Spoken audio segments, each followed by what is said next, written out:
diferenciar algo belo de algo feio? Como diferenciar a verdade da falsidade? Como diferenciar o verdadeiro evangelho das falsificações? Como diferenciar aquilo que Deus diz daquilo que o mundo diz?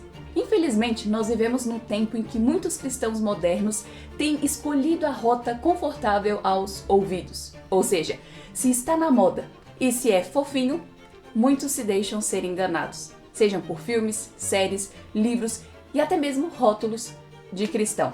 Por que tantas pessoas abandonaram a mentalidade bíblica que dá a capacidade de distinguir o certo do errado?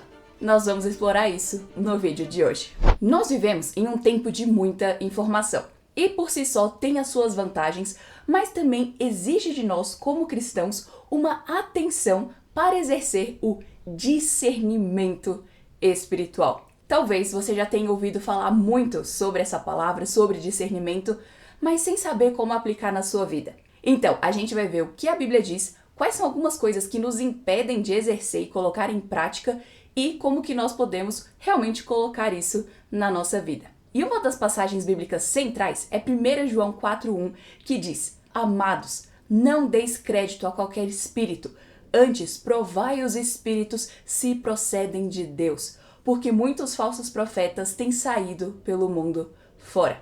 Veja que João está alertando sobre isso e ele evidentemente está fazendo um chamado para nós hoje. E eu achei muito interessante um insight que o teólogo Dustin Bend deu sobre essa passagem, dizendo que o termo original da palavra provai é a mesma palavra em grego que significa o testar a força do metal. E ele diz assim: esse tipo de teste discernível requer fogo, o fogo do nosso conhecimento de Deus e do conhecimento de sua palavra. Testar a força de um metal é algo que me parece que exige esforço e exige que a pessoa saiba o que ela está fazendo. E da mesma forma, examinar exige discernimento. Um dos esforços principais para exercer o discernimento é vencer o impulso pós-moderno de achar que não existe nada de errado. E existem pelo menos duas coisas que fazem com que cristãos não exerçam, não coloquem esse discernimento em prática. A primeira coisa é que muitos ficam com medo de pontuar o erro de alguma informação com o receio de desagradar.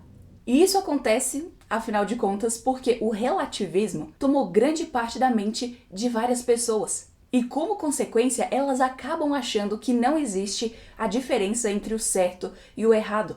Ou então, no mínimo, elas ficam com medo e com receio de pontuar que existe a diferença daquilo que é certo e daquilo que é errado de forma objetiva.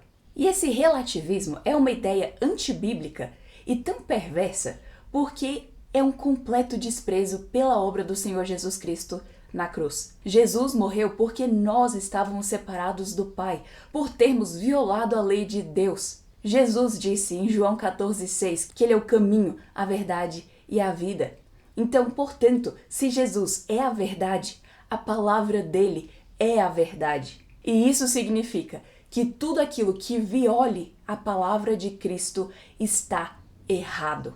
E a segunda coisa que faz com que muitos cristãos não coloquem em prática o discernimento bíblico é a falta de convicção bíblica. Aqueles que não conhecem nem amam a palavra de Deus não vão conseguir diferenciar a verdade do erro. E ainda que identificassem muitas vezes porque não amam a palavra de Deus, não vão querer se levantar em prol da verdade. E é por isso que as palavras do puritano Thomas Watson são tão importantes, que ele disse: Deus dotou o seu povo de tal medida de sabedoria e discrição que eles podem discernir entre a verdade e o erro e julgar o que é correto do que é falso. Em outras palavras, o discernimento é um tipo de sabedoria espiritual que dá aos cristãos a capacidade de diferenciar o que é certo do que é errado. E perceba o que está implícito nesse conceito de discernimento. Significa que descrentes não conseguem ter o discernimento porque é um presente de Deus aos seus filhos. Somente aqueles que são verdadeiramente filhos de Deus conseguem exercer o discernimento. Aqueles nos quais o Espírito Santo não habita não têm a sabedoria espiritual para diferenciar a verdade do erro. E o Dr. John MacArthur ainda pontua que o discernimento espiritual não é opcional para o cristão. Na verdade, é um mandamento de Deus. E a gente lembra, por exemplo, que Paulo orienta a igreja de Tessalonicenses a examinar todas as coisas. João nos instrui a provar os espíritos, como nós lemos antes. Então, nós vemos que este é um mandamento bíblico para aqueles que são verdadeiramente cristãos. E nisso também tem outra coisa que, apesar de parecer algo básico, é interessante da gente pontuar. Você percebe que existem apenas duas categorias? Existe o certo e existe o errado. Não tem nada de meio termo. Então isso significa que aquilo que soa bonito, mas é antibíblico, é errado. Aquilo que parece bom, mas viola a palavra de Deus, é errado. E infelizmente, muitas pessoas têm uma ideia errada da passagem de 1 Tessalonicenses 4, do versículo 21 e 22, que Paulo diz: julgai todas as coisas, retende o que é bom, abstende-vos de toda forma de mal. Alguns usam a parte de reter o que é bom como uma desculpa para consumir todo tipo de conteúdo com uma mentalidade de seleção de buffet. E nós precisamos entender o que Paulo realmente está falando aqui. Ele não está falando sobre pegar um pedaço de lixo e saber cortar aquela única partezinha que é boa e falar: eu vou pegar tudo isso daqui que é horrível e vou encontrar algo bom aqui. Não é isso que ele está falando. O que Paulo está dizendo aqui é para que nós sejamos apegados àquilo que é bom, para estarmos firmes na verdade. Porque só assim nós vamos conseguir julgar as coisas e nos abster do que é mal. Uma vez eu vi uma ilustração que eu achei muito interessante que dizia: se você pegar um pão mofado, você cortaria só as partezinhas verdes para fora e comeria o resto? Óbvio que não. Isso seria nojento e poderia ainda assim te contaminar. Por isso que o pão mofado é jogado fora. Da mesma forma, as coisas que parecem boas, mas têm partes mofadas, precisam ser jogadas fora. Spurgeon dizia que o discernimento cristão é mais do que saber diferenciar o certo do errado, mas também saber diferenciar o certo do quase certo. E na prática, isso também significa ter um ouvido aguçado para saber entender aquilo que a pessoa realmente está falando ou aquilo que ela não está falando, seja quem for. Porque de forma sutil, muitas pessoas colocam elementos do liberalismo teológico, do progressismo, da psicologia e de várias outras ideologias antibíblicas no meio de mensagens e conteúdos que soam cristãos. Rapidinho, já o vídeo vai voltar. Mas antes eu queria compartilhar uma coisa com você. Você sabia que 64% de vocês que estão assistindo esse vídeo não são inscritos no canal? Pois é, você pode estar ajudando para que o YouTube esteja recomendando mais conteúdos como esse para mais pessoas, ajudando para que a palavra de Deus possa estar alcançando mais pessoas. Basta você dar o seu like, se inscrever aqui no canal e ativar o sininho. Tudo bem fácil, você vê aqui embaixo. Então, muito obrigada pela sua ajuda. E uma coisa que a gente já falou em outros momentos é que quando alguém intencionalmente omite palavras ou esclarecimentos, fica de olho. E um exemplo clássico para conseguir identificar tendências da teologia liberal, aquela teologia que é uma linha que descarta a Bíblia como palavra de Deus, que diz que os milagres não aconteceram e ainda ousam dizer que o Senhor Jesus não é verdadeiramente Deus, eles negam a ressurreição. Então é uma teologia que por si só é completamente antibíblica e nós podemos dizer que é anticristo.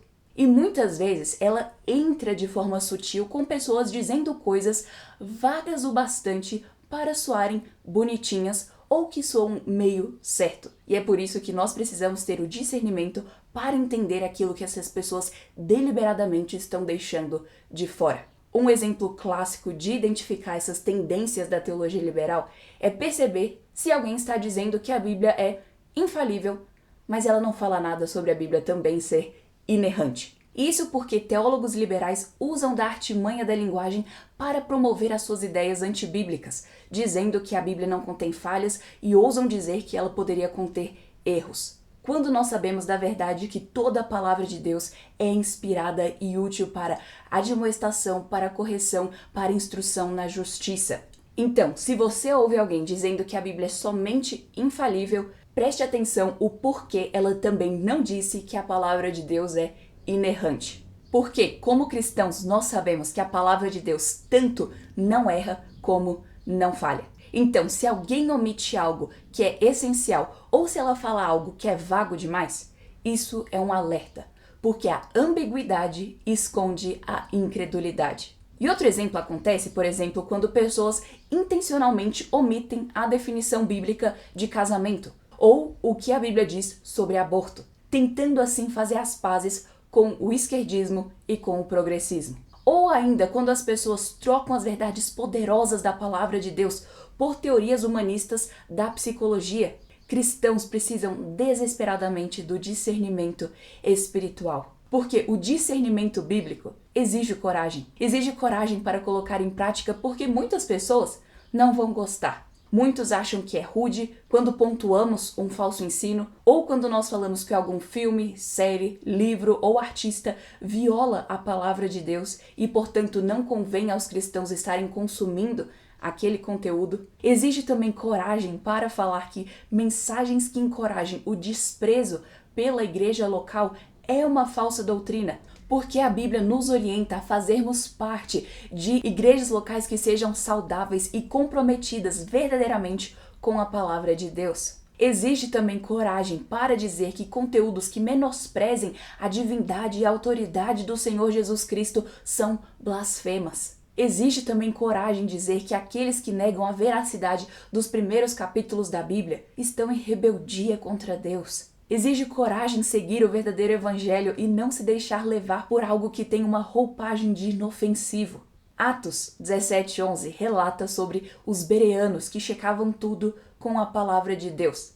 E diz assim: Ora, estes de Bereia eram mais nobres que os de Tessalônica, pois receberam a palavra de Deus com toda a avidez, examinando as Escrituras todos os dias para ver se as coisas eram de fato assim.